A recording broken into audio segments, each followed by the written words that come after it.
let's walk away to, since we're kind of getting towards the ending of this interview here. A teacher that we both had, Miss Teresa Rossi, sent me an email on Facebook, our social media here, if you will, where everybody kind of stays in touch with one another. And she knows of For Your Review. She knows of the filmmaking I have done. So she always she still keeps in touch with many of the students. It was the way I was introduced to Michael Samanek a couple of years ago, and she sent me the email about you. And one thing that she's really good about is she seems to have a sense of who really is compatible with who and who can talk. And you and I, as soon as we started emailing, I could tell that we immediately hit it off very well. And I wanted to put the spotlight on you, not only as a writer, because I could just tell by how you wrote what you did, that you were quite succinct in what you wrote. But it was also, and it was a fascinating information about, and I'm going to be careful with my wording here, the pitch that you guys had gotten, which is very different from the story.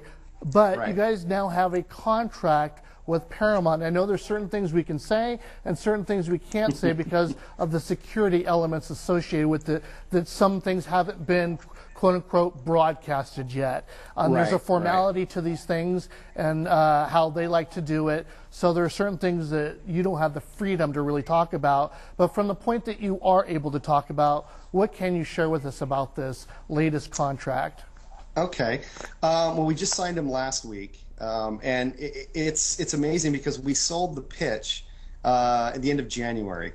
Now, we had been introduced to the actress who's starring in the film before. She had 2 huge hits last year. And we had gotten introduced to her before the first hit came out.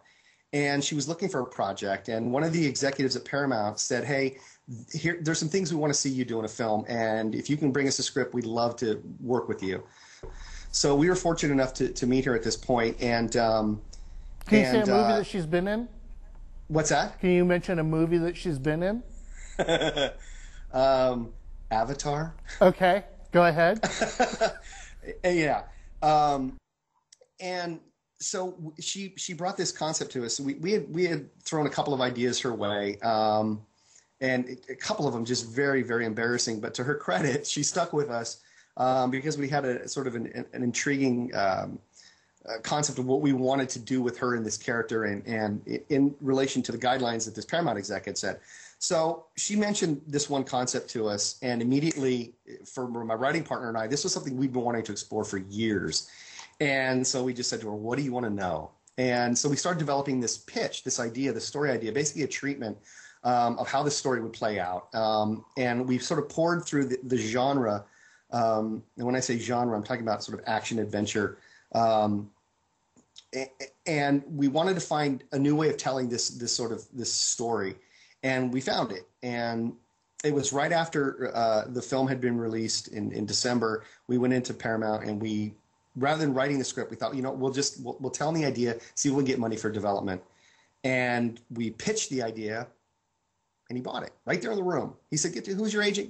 Get Sandra on the phone. We're going to do this, which never happens in Hollywood. It's rare that you sell a pitch, especially now.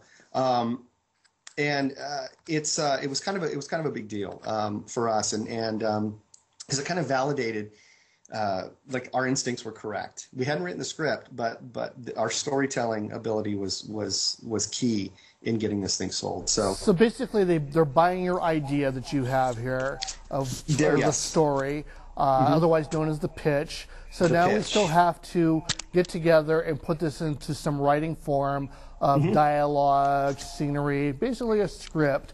Now, do you guys tackle that, or does somebody else tackle that at this point? No, that's all us. That's all on us. We've got, we started, and in the interim, when we were waiting 6 months for this thing to come through, we were writing. We've got 75 pages of this thing written. Now, of course, it changes. We've already had two development meetings in which we excised one of the main characters and we changed the structure around. But that's part of the process. People are going to weigh in, and the ideas through this collaboration, you come up with something that's better. I mean, it's Paramount. They make films. They understand how a film should be structured, and certainly for their target audience, what they want this to be. And so it's like an education for us as well, because we get to see how, how they do it. Once you have the script finished, now is there still possibilities that this film may not get made? Or is it pretty much a sure thing? Is this subject to the director or the actor? I mean, who's going to be able to say yes or no, we're still going to go forward with this? You know what, Scott? It is not a sure thing until it's released in the theaters. I'll tell you what, there's a film out there, it's floating around, 4 Academy Award-winning actors. 4 Academy Award-winning actors. The film was shot, edited, in the can, will not see DVD, and will not see a theater. Can you say what the movie is? No, but okay. I'm sure with a little bit of searching on IMDb, you can find it. Well, and you say that, and I'm going to use another example of a film that was released, and this has so far been my soapbox example of Splice. That came out to Sundance Film Festival, and 5 studios were fighting for this film to distribute it. And it totally looks like something you'd see at Redbox. You had Adrian Brody. They had some nice photography. I mean, the film's okay. I mean, I'm just surprised it actually made it to a theater instead of right to DVD. I'm surprised that most films make it to theater. I'll tell you what, it's a miracle that films actually even get made. This summer has just been a tragedy. This whole year has been a tragedy of films. It's weird. I just watched Robin Hood. Love Ridley Scott. Love everything he's done. Russell Crowe, huge fan. He can do no wrong in my book. But this looked to me like a film by committee. There were scenes in there that didn't belong. There was humor that was injected. There was no sort of connection between these characters. And this is Ridley Scott talking about. But there's so many different elements and variables that come into the process. When you, as a screenwriter, once you write the script and you deliver it, it's out of your hands. It's no longer your project. If they decide they want to keep you on for rewrites, count yourself lucky. It's a blessing. But you know what? Films change. It changes from the inception, from the pitch to the script itself to what is shot to final release. If it does get released, then you get residuals, which is awesome. It's a miracle. Let me ask you this one question as we wrap up here, because I think it's interesting. Now, you have something pretty major that got developed here. You guys are working on the script. Do you guys do any side scripts while this is happening still? Constantly. Or is this your, okay. No. How many scripts do you have going at one time? 3 at least. Look, 3. Like I said, once when an opportunity presents itself, you've got to be ready. And the fact that when this press release comes out for this, that we've sold this pitch and we're in bed with Paramount, and it's already happened, the phones are ringing off the hook. We're meeting people left, right, and center. You've got to have other projects in your bag of tricks. You have to be able to say, we have these other projects. You have to have something all the time. You can't sit around and wait for the phone to ring. Chester and I have written 12 full scripts.